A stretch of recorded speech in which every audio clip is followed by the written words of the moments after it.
All right, we are here with Chris Macchi. What's up, buddy? What's up, buddy? How you been? How are things? Awesome, man. Keeping busy, working. Looking good out there on the East Coast. Trying to keep up with you. It ain't easy, like we were talking about before. All those grays are coming in. Yes, they are. And they're becoming more plentiful by the day. So where are you at right now? I am in a town called Swedesboro, New Jersey. It's about 20 minutes southeast of Philly. So I'm about 20 minutes from Philadelphia. Nice. That's a long way from Vegas. Very far, 2,600 miles from Vegas, about an hour and a half from New York, hour and a half to Jersey beaches, hour and a half, 2 hours to DC and Baltimore. Pretty central to everything where I'm at. Nice. You grew up out there, right? I did. Grew up out here for about 22 years and then kind of moved around all over the place. New York, Vegas, San Diego. So let's talk about where your hospitality career started. Did it start out there? Did it start out here in Las Vegas? Started out here in New Jersey. I worked for I actually went to college and I needed a job. So when I went to college, I worked at this pub called Legends Pub at Penn State University. And while I was working there, I was a barback. I'd never really been in the industry, I worked at Pizza Hut prior. But besides that, I worked there, and this girl was like, you'd probably make a great bartender. I'd like to recommend you for a spot. She did, and that's kind of where it started in college. So now so that started there in college. Now let's talk about your entire hospitality career. Because I know you were in Vegas, you're in San Diego, you're back on the East Coast. What venues did you work at? What positions do you hold? Take us down the trip down memory lane of the Chris. Let's do it. So I'd say, after Penn State, I had dropped out of college a couple times, wasn't sure what I wanted to do. And I was like, you know what? I want to start an acting career.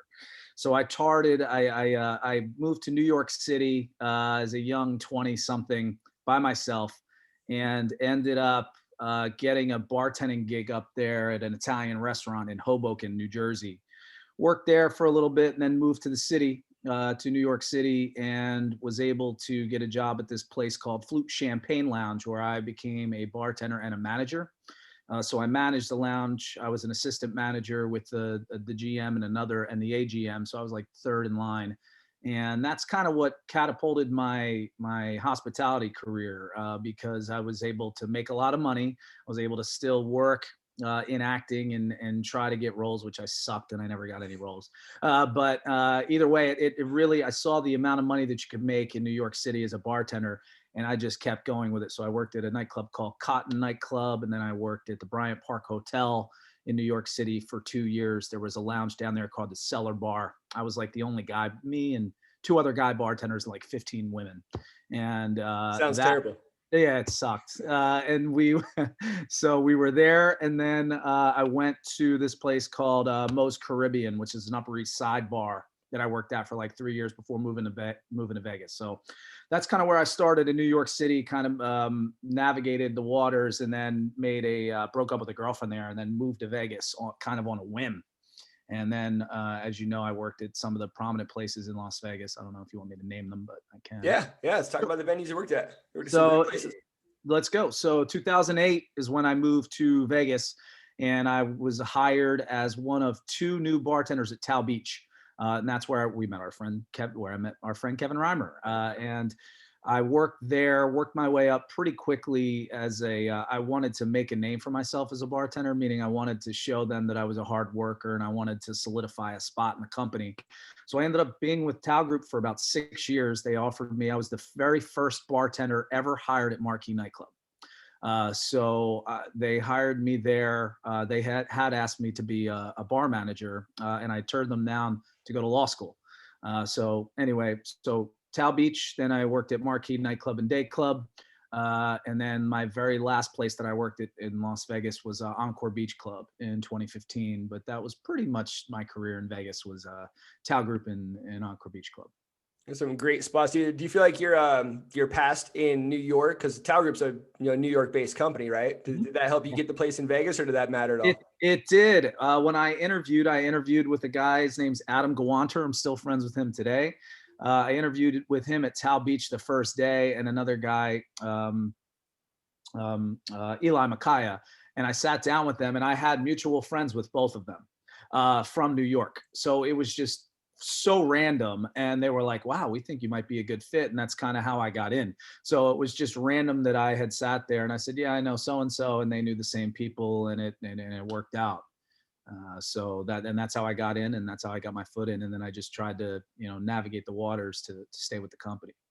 Nice. Yeah, it's crazy how small the world hospitality really is. Like Vegas and New York is intertwined. Vegas and like San Diego is so intertwined. Like it's really weird how it's all like intertwines with each other. It's insane. Same with San Diego and Miami. I worked Winter Music Conference one year just because one of the guys I knew in Vegas had gone to Miami. He's like, you want to make some money? And I went down there for a week and had a blast, and was able to make some money. So that was cool too. But yeah, it was, I love the hospitality industry. I'll never say a bad thing about it. How was working in Winter Music Conference? Because I did that. I worked in EDC. I was in San Diego, flew out to work EDC for the weekend, which is grueling. And then I did it again with Life is Beautiful. So how was Winter Music Conference? Because that's a week long. That's not just like it was fun. I mean, I partied it up a little bit too. So I went down there for a little bit of pleasure. But I went down, and one of the girls who we were mutual friends with, I think Sunday Marshall. I ended up staying with her. She was working at 11 nightclub and at Hyde Beach, Miami. And the manager there, Demetrius, had offered me a job, and he was like, do you want to come down and bartend for a week? So I worked at Hyde Beach, Miami for a week. And it was, I had an easy bar. He took it easy on me. I was actually able to have a good time. Usually they'll put me in the weeds and get me to knock out a line or two, but I didn't have to do that. It was pretty smooth sailing. That's awesome. Yeah, me and Sunday worked together at Bot English. Yeah. Oh, there we go. Go. See, again, small world of hospitality intertwined. Yep. 100%. And then I know the guys from 11, did Daniel and Gino. Great. Oh yeah. Guys. Well, Danny, talk about a story. Man, we could spend the whole podcast talking about that story. Danny Solomon was originally my barback at Cal Beach, and he moved up so fast. And I mean, he was just as sharp as they could be. Danny is just a sharp guy, and he was smart. He moved up to AGM, then GM, and then he got scouted by those guys at 11, and game over. Now you're an owner of a nightclub. But I love telling that. I tell that story to people all the time. I'm like, he was my barback, and now he's one of the principals of 11, which is pretty incredible. Yeah, every time I go out to 11, they always take care of me, which is funny. I actually hit them up. I'll be in Miami in 2 weeks, and I hit them like, hey, you guys open? Oh, that's great. Yeah, I know. I'll hit them up when I go down there too. It's cool. That's great. I love having those perks in the industry too. I mean, that's part of it. Yeah, I mean, once you're part of the hospitality family, like your family for life, because we have like the solid bond. Like we all went to war together. Yes. Oh yeah. Yeah. It's 100%. Crazy. Now you worked at some really predominant places in Las Vegas, and then after that you went to San Diego, right? I did. So in San Diego, I moved to San Diego for law school. So I had applied. I'd applied to 10 law schools. It was the only one that I got into. It was Thomas Jefferson School of Law, because my LSAT scores were pretty low. But I got in, and I moved out there, and then I was able to bartend at oh my God, where was it? The Tilted Kilt. So it was right by Petco Park. I bartended there for a little bit to kind of make ends meet. And then when Alicia, my ex, got pregnant, we couldn't make ends meet because she had to stop working. So we ended up moving back to Vegas. But that's where I worked at, Tilted Kilt. Then I worked at some Asian noodle house that didn't make it as well in San Diego. Yeah, so San Diego, I mean, every time I went down there, there's restaurants that would pop up, and then the next time you go back, they're gone. It's such a tough market. It really is. Really is. Especially right there on 5th Street. I love San Diego. I miss it. I want to go back. Yeah. Yeah, you and me both, man. But yeah. California's so expensive. It's hard to do it. Hard to make ends meet.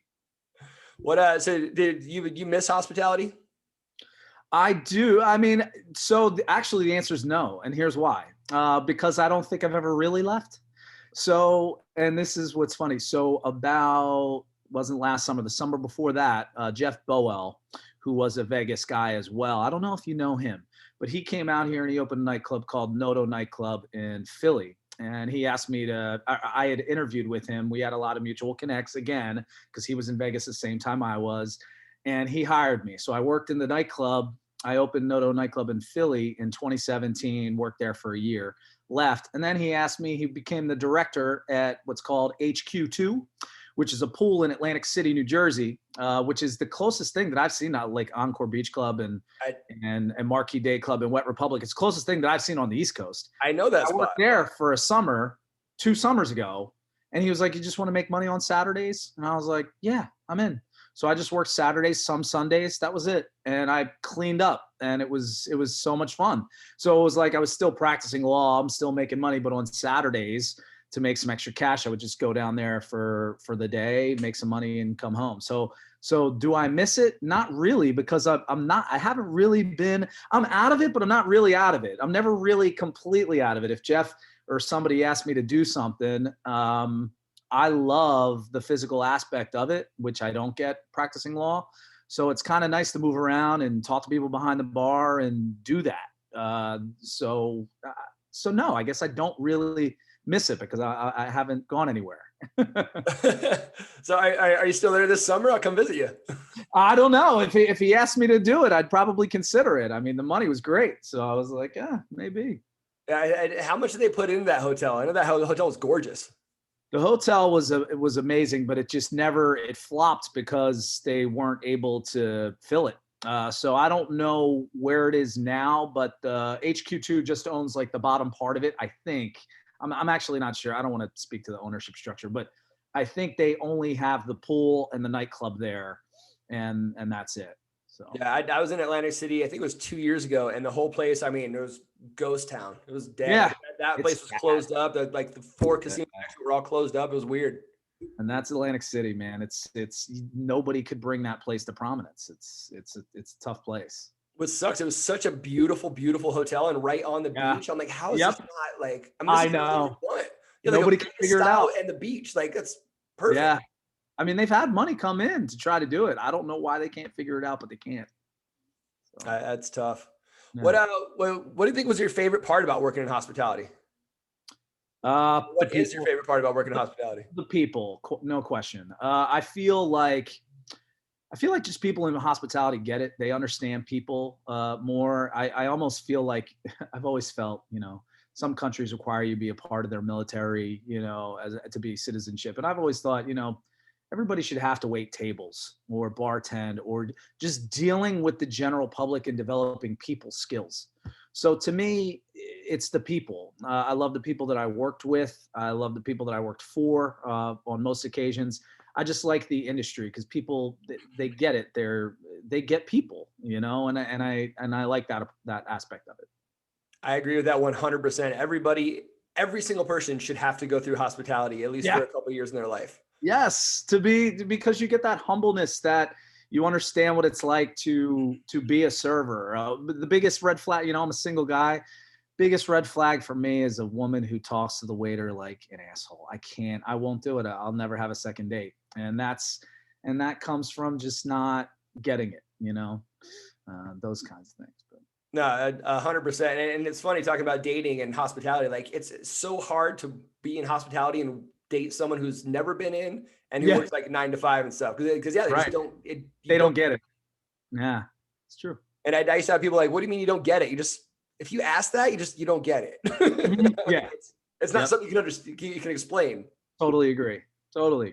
Well, what do you think was your least favorite part about working in hospitality? Probably the same answer, the people. So many people say that same exact thing. Yeah, there are, dealing with unruly customers and people. Like I never really enjoyed that part. In New York, especially, like I worked at a couple dive bars, and I mean, you'd have a lot of fights, a lot of fist fights. You're jumping over the bar, trying to push people out, things like that. I didn't like that. I didn't like the tension. I don't like alcoholics.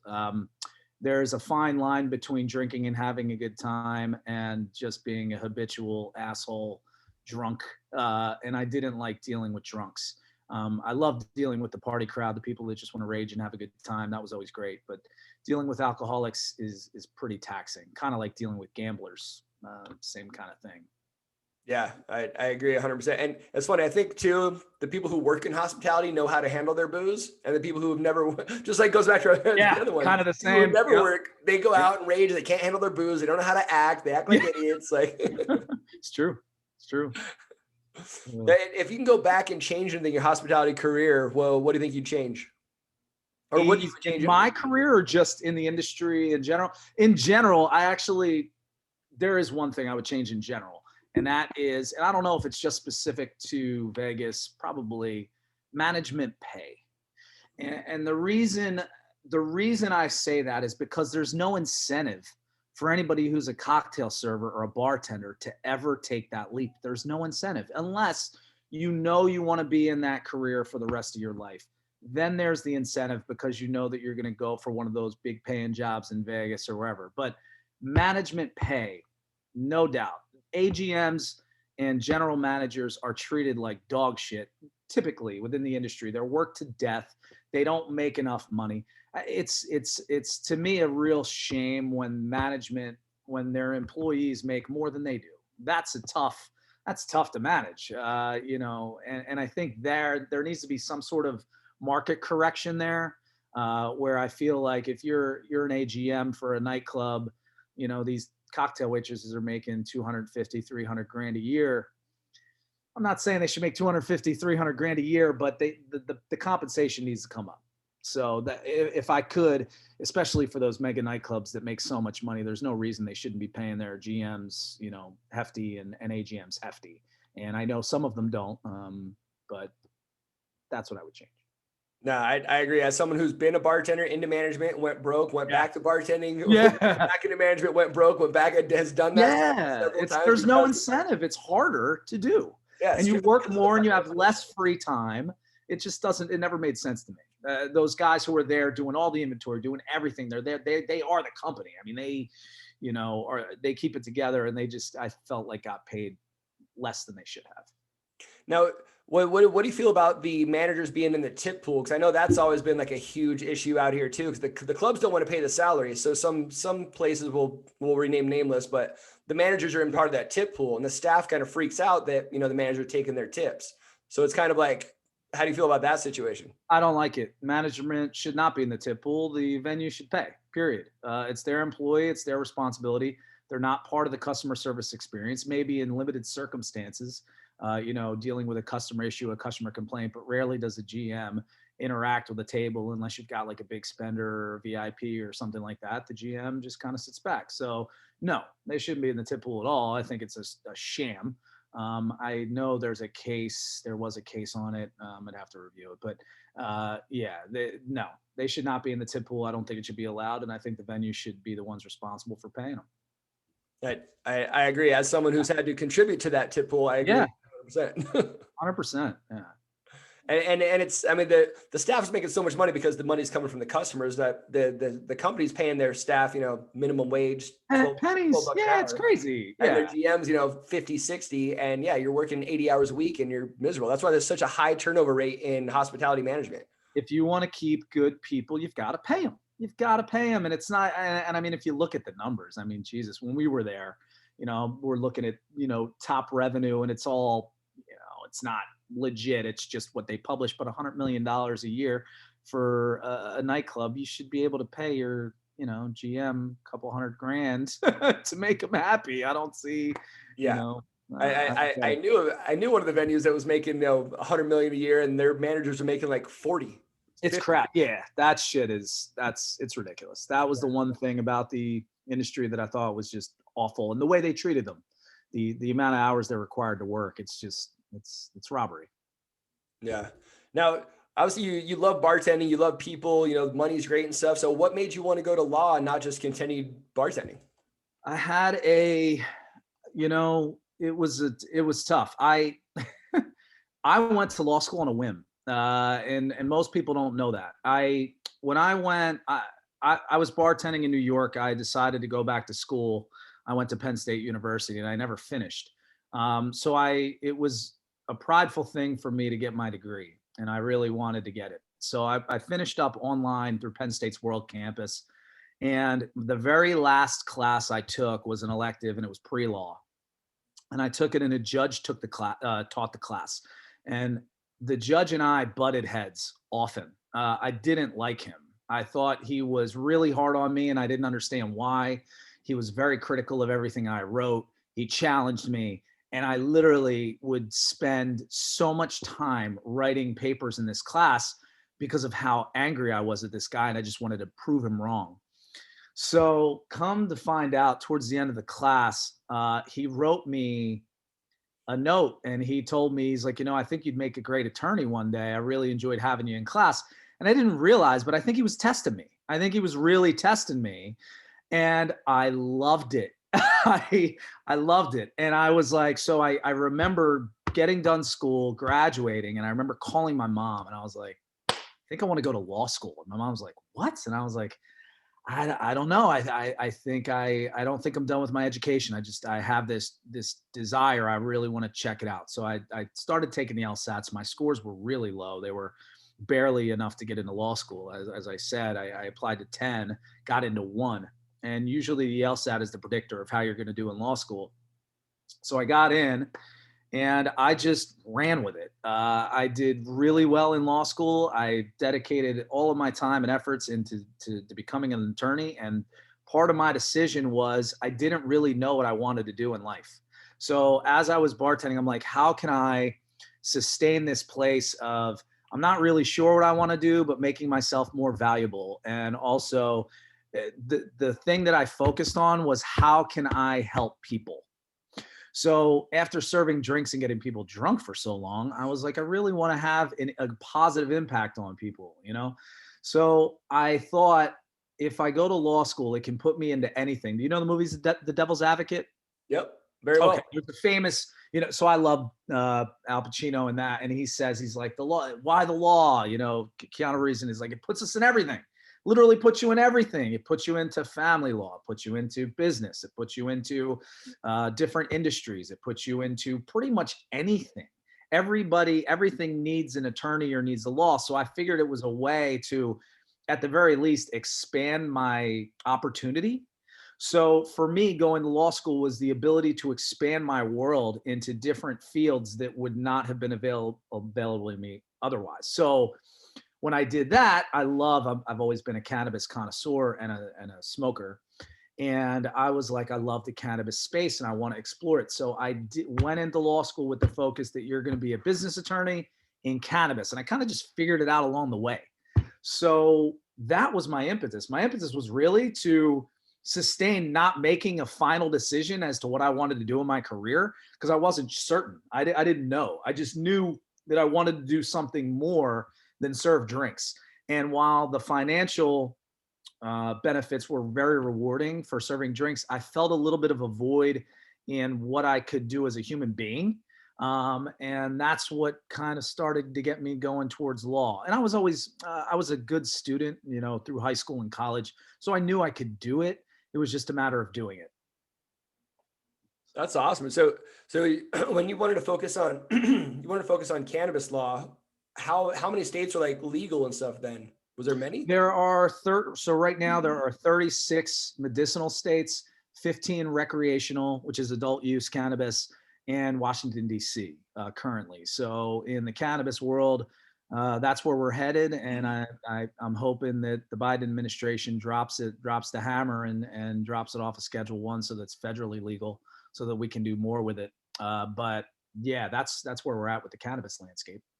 But when you started and said, okay, I'm going to go to school to be a cannabis lawyer, how many were then? Because it was still relatively new then, right? Not a lot. I want to say 10 medicinal states.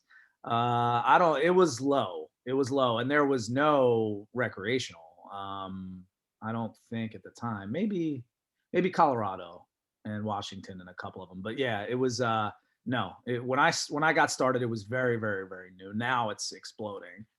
But did you kind of saw okay, a couple states were going on, this is going to progress and, eventually it's going to go. So it's a perfect time to get in, Yes. Yeah. I was actually a medical patient in Nevada.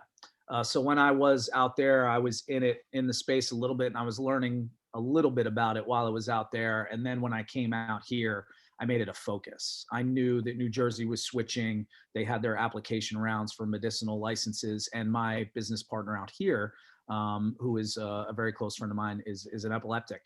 He has epilepsy. So I partnered up with him to help him in his, not just in his life, but just in the business itself as well.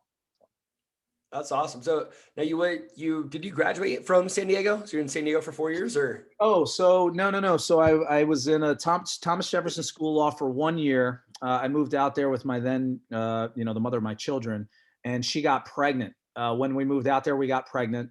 And so I had to make a move because we couldn't, she was going to stop working. So I transferred to the William S. Boyd School of Law, UNLV. That's where I graduated from. So I finished my last two. So law school for me was 3.5 years. It's usually 3. I did 1 year in San Diego and the last 2.5 at Boyd in UNLV. Awesome. Yeah. And now you're bartending this whole time while going through law school, right? I did. Yep. At Marquee Nightclub was kind enough to bring me back. So after I left, I came back. They gave me my job back. I was able to bartend through law school. And then I also worked for Senator Reid's office for Senator Harry Reid while I was in law school. And I did that for 6 months as an externship in housing, in the housing department. So I helped people do refinances on their homes, things like that, while I was working for him. So how did you sleep doing all this? I didn't. I've literally, it was probably the only period of my adult life where I did not smoke cannabis. I literally was so busy.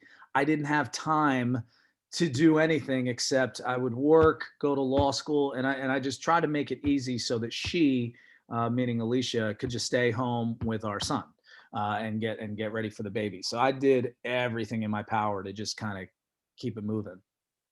Nice. Now, how was it? So you're like, say your last day at Marquee, your last day at ABC, how'd you feel going in, like knowing you were going to resign that day? Were you like excited, nervous, scared? That was when I found out that I'd passed the bar exam. I was in the bathroom. I'll never forget it. I knew the results were coming out that day, and I was working a shift at Encore Beach Club. And I was like, and I just kept going to the bathroom with my phone to see the results because I wanted to find out. And I remember going down there and finding out, and I lost my shit. I screamed. I was like, yes, I was so happy. That was the most amazing feeling ever. And telling everybody that I had passed. It was weird because my last day, I had so much to do. My last day at Encore Beach Club, I had to move my family cross country. So it was finish work, fly the family to Jersey, fly back. And then I drove cross country with all our belongings, our 3 dogs, our 2 dogs and my fish. So that was, so yeah, I would say that ending that and thinking that that was my last bartending shift was a really crazy feeling. And it was like, I'm embarking on this new chapter in my life, only to find out that I still ended up bartending, years later at the nightclub and at HQ2 day club. So I think we all do. I think nobody gets out of bartending and just, they're gone. Like anyway, nobody I've talked to, everyone dips their toe back in. There's nowhere you can go and say, oh man, I need to make $300, and you go behind the bar for a shift and you walk home with $300 in your pocket. I mean, it's just not, it doesn't happen in industries. You have to wait 2 weeks to get a paycheck. You have to do whatever. And just having that at your leisure and having that skill to me was just a valuable thing. Like we can do that anytime we want, even, until we can't physically move, essentially. So yeah, there's a lot of guys in the industry who could barely physically move and they're still doing it. Still doing it. Exactly. Might take you 30 minutes to get a drink, but they'll get there. My ex works with a guy, I think he's in his 70s, and he's bartending at a restaurant and he's making great money. It's.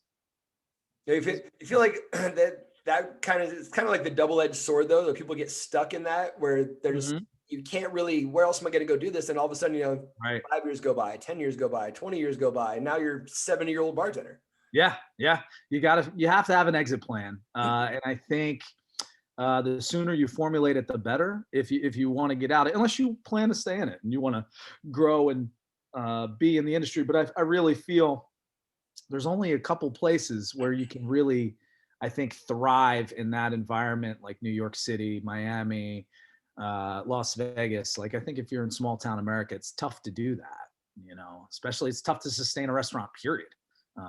Let alone like grow with it and, keep it.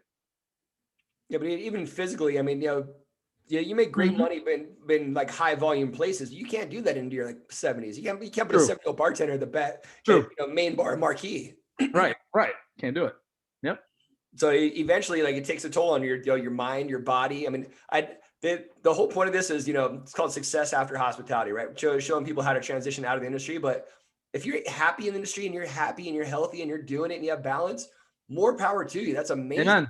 Yeah. But the majority of people we talk to, once they hit like, that 30, 40, like, shit, what am I doing? And then they feel stuck and then they're miserable and they're counteracting with, alcoholism, opioid addiction, out here gambling. It's not, for me, and you know what? I didn't even expound upon this. For me, it was being a parent. That's what got me out. I didn't want to be the guy who was tired all day with his kids, or the guy. We would come home. I remember my son. We used to bring him to the MGM daycare. We brought him, and he was the only one. He'd stay up all night. He 3 years old. They'd be like, "Your kid does not sleep," and he'd be on me and his mom's schedule. It's crazy. They'd be like, "Hey, I didn't sleep much," and then we'd get home at 6:30. He'd knock out. It was crazy. I mean, but that's why I got out of it. Particularly was I didn't want that lifestyle. I wanted to go to bed at a normal time, wake up in the mornings, and kind of be present in my kids' lives. So that was a huge turning point for me. When I thought about it, because I was like, the other route is, you become a GM, you become an AGM in a nightclub. You're there till 6, 7 in the morning, sometimes later. So didn't want to making half the amount of money. Yeah. And that's the hard part too. Like, our whole rhythm, like, people should not be up all night and sleep during the day. I noticed when I made the flop, I'm so much happier, healthier, mental clarity. Yep. I'm like, I spent a decade of my life being a walking zombie because I was always tired and didn't know when to sleep, when to wake up. I live off naps, and it's not a healthy lifestyle at all. I dealt with a lot of depression at certain points of the path. Actually, I remember, like I said, Flute Champagne Lounge in New York. It was a speakeasy. There was a basement, so there's no windows, there's no nothing, and I'm there from 4 p.m. till 5 a.m. every 5-6 days a week. You barely see the sun, and during the winter months, I remember I was just down on myself. I wasn't. It's because no vitamin D, no sun. I barely saw the sun. You gotta see the sun. Yeah, 100%. I mean, again, I won't name the venue, but when we built it, there's no windows, no walls, dark stone, dark lights, and the whole staff was literally sick every month.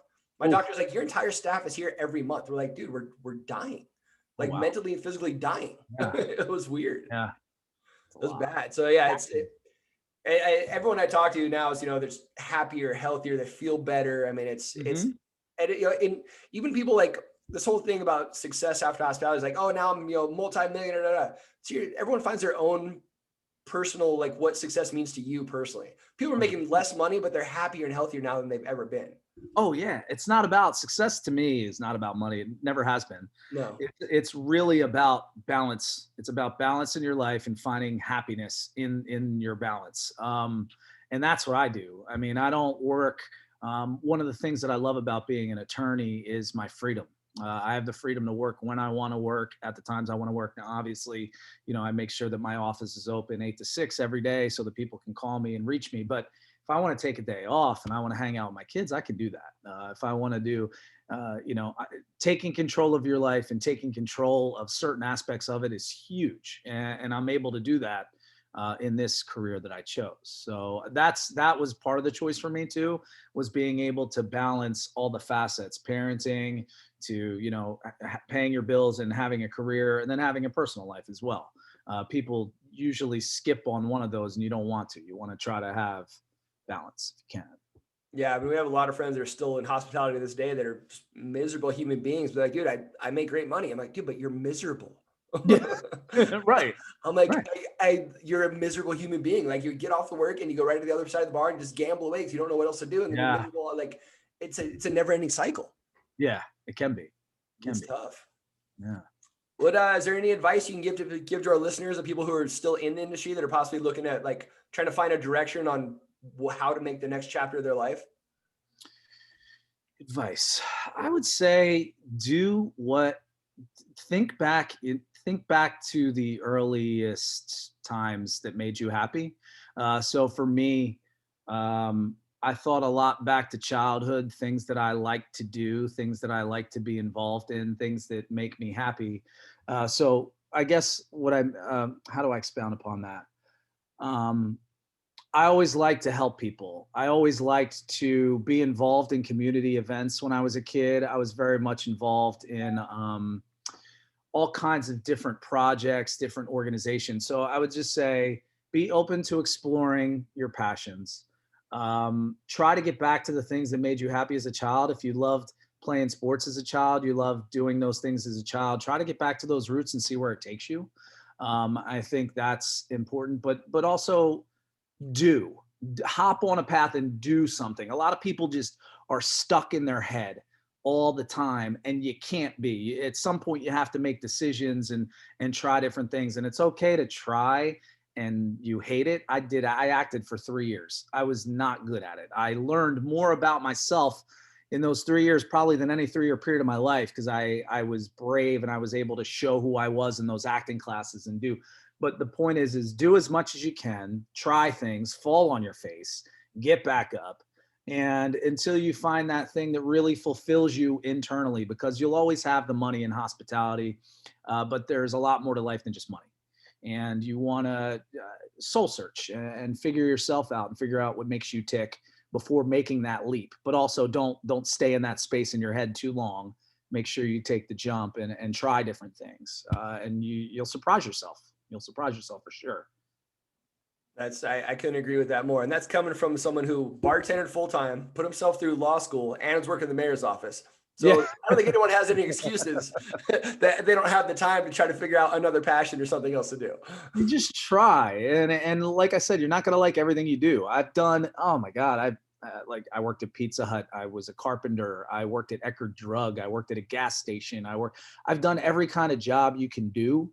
And I figured out the things that I like. And I think everybody should do that and take the time to do that and figure out what jobs you like to do, what you don't like to do, where you can contribute, where your value is, and just figure it out. But it takes time. It's a life lesson, but never stop trying. Yeah. So someone said something great. They're like, find something that you love to do and then find someone to pay you to do that. Yeah. There you go. Even better. I'm like, that's the most simplest way you could possibly. Yeah. You enjoy mountain biking? Okay, yeah. Find someone to pay you to take people on mountain bike tours. Amen. Like, amen. Like yep.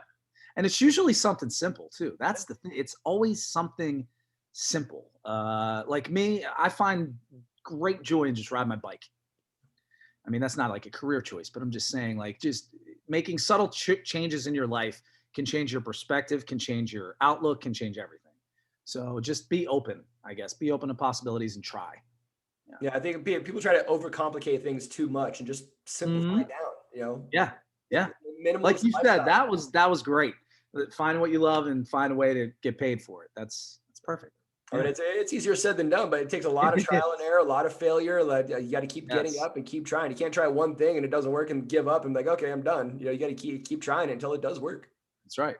That's why I started this whole thing. Is I've always had a passion like you to help people. And it's funny when you said it earlier, I spent 20 years getting people drunk.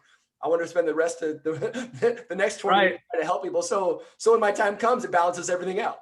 Amen. Yeah. It's like, a little here. Yeah. I've said that same thing for a long time. So everyone's like, what do you do? I want to help people as well to change and grow and, aspire to be the best successful people that they can be. So.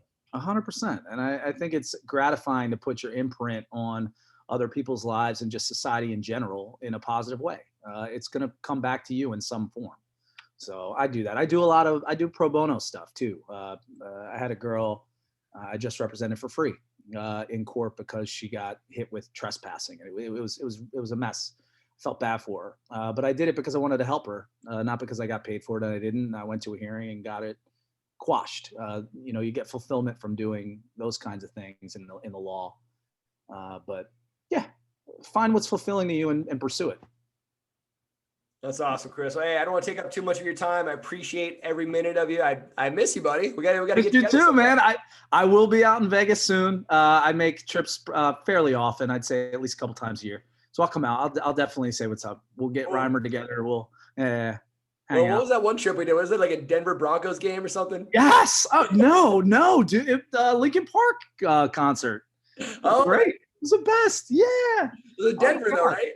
Lincoln Park, Bravery. It was It was amazing. I had the best time. It was all a blur. That's why. Did we go to a football game? Or I don't even know what that was. No, we went to Lincoln Park, the Bravery, and Chris Cornell, all before they died. Yeah. I mean, two of them are, Lincoln Park singer and Chris Cornell passed. So that was an amazing trip. I think me, you, and Reimer got to plan another trip like that. Yeah. Oh, I'm in. I'm totally in for that. Yeah. We'll go see Awesome. Rage Against the Machine or somebody. I don't know, whoever. Yeah. So as soon as concerts come back, let's try to plan something. That'd be awesome. Yeah. Oh, I'd love it. Yeah. All right, buddy. Take care. Thanks for having me, Sean. Yeah, man, and keep it up with this. This is awesome. Happy to be featured. I appreciate you having me, and thank you. I appreciate you, man. Thank you so much. You're welcome, man. Take care, buddy. Be in touch. All right, bud. Bye. Bye.